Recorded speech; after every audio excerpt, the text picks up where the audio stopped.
Hello everyone. I'm out in the garage today and I'm going to review another stick welder. So far, so typical. But there is a twist. As a special thanks for 5,000 subscribers, I will be doing a giveaway at the end of this video. I'll provide details at the end of the video, but for a little extra fun, I'm going to use the stuff that I'm giving away to make this video. I'll be giving away this welder, which I'm going to review, as well as the camera I'm using right now, and the microphone I'm using to record this audio, which admittedly isn't really ideal for the situation, but hey, I'll make it work. For now, let's take a look at the welder. This is the Kicking Horse A100. It is a 100 amp stick welder that runs on 120 volt power. I previously reviewed the A220, which is a 220 amp welder that runs on 240 volts, and it was refreshingly decent for a fairly inexpensive welder. So I'm hoping this A100 welder will be a good option for someone looking for a compact 120 volt stick welder that will perform well on a standard 20 amp circuit that, most people have. The A100 is a very small, very basic stick welder. It has just an analog knob for adjusting amperage, it has a power switch on the back, and that's pretty much it. It uses standard DINS 25 connectors for the cables. And one bummer about the package is that it comes with the bare minimum for welding cables. They are just under 5 feet long and they are only around 6 gauge wire. They are copper wire and the insulation on them is okay, and due to the short length and the 100 amp max output of this welder, they are sufficient, but it just would be nice if they were a bit longer. The work clamp and electrode holder are also very basic, particularly this clamp. The electrode holder has a fairly stiff spring, and I'm sure it'll work fine for 332 electrodes, which is generally what you'd be using this welder with. So let's take a quick look inside, just for the heck of it, and then we'll test it out and see how it does. The inside of the welder will look very familiar to anybody who watched my A220 Kicking Horse welder review, because they are laid out almost identical. Same potted main board and this little interface board here with the amperage knob and the 2 lights. That's all potted as well. Pretty much the exact same layout. And I do like the way the inside of this welder is set up. Everything is real neat and tidy. Everything seems to be put together pretty well. It does have a dedicated strap for the ground to ground the case. It's got good strain relief for the incoming power. And overall, it just seems pretty well put together. That doesn't guarantee it'll hold up for a long time, but nothing stands out as being overly cheaply done or poor quality. This welder draws a bit more current than I was hoping. When maxed out, it draws over 30 amps from the wall, so even with a 20 amp circuit, you may end up tripping a breaker if you run, long continuous welds. I never tripped my 20 amp breaker during my use, but I didn't do any super long continuous welds either. Either way, for small jobs and short welds, you can get by with a normal 20 amp circuit. Just be aware you are pushing the circuit well over 20 amps with the welder maxed out, so you do risk tripping the breaker if you run long welds.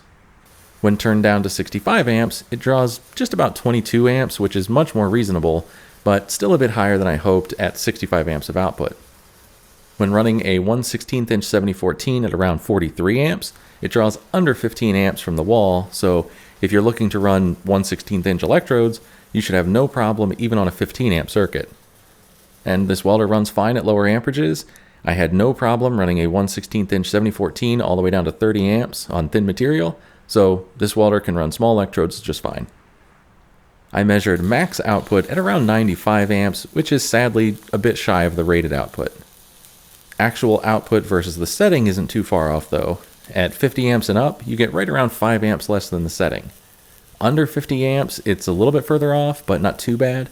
The most I saw was at a setting of 40 amps, the welder gives around 30. One positive surprise was this welder's performance with 6010. I ran some 3/32 inch 6010 at 65 amps, and it ran surprisingly well. For a $200 120 volt welder, that's pretty cool. Unfortunately, I don't have any 1/8 inch 6010 right now to see if it would run that, but 3/32 was no problem. Overall, this welder could be just the ticket for someone looking for a relatively inexpensive, super compact 120 volt stick welder for small jobs. With only 95 amps of output and high current draw when maxed out, it wouldn't be ideal for bigger projects, but it seems to be put together fairly well. It's super compact and lightweight, and it ran everything I threw at it, including 6010.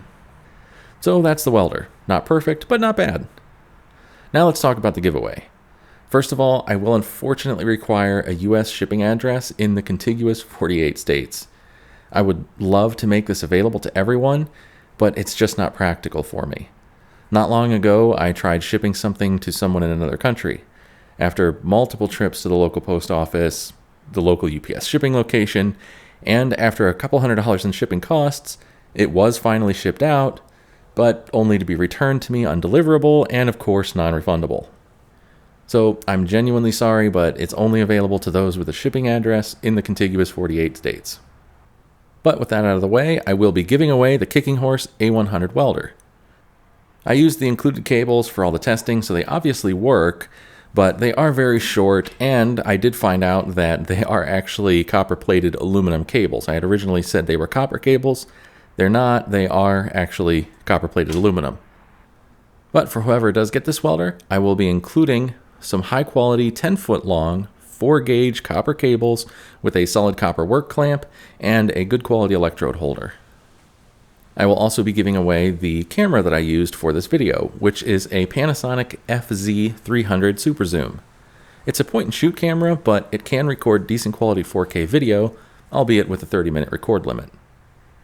It has an articulating touchscreen and a 3.5mm microphone input jack. And finally, I will be giving away the microphone I used for this video, which is an AKG P120 XLR large diaphragm condenser microphone. All you have to do is tell me which item you want down in the comments. 2 weeks after this video goes public, I will randomly select people from the comments to receive each item. I will reply to your comment to let you know you were selected. So that's it. Hopefully the review was helpful. Thank you for all your support over the years. I really enjoy making videos, and I plan to continue. As always, thanks for watching. Take care.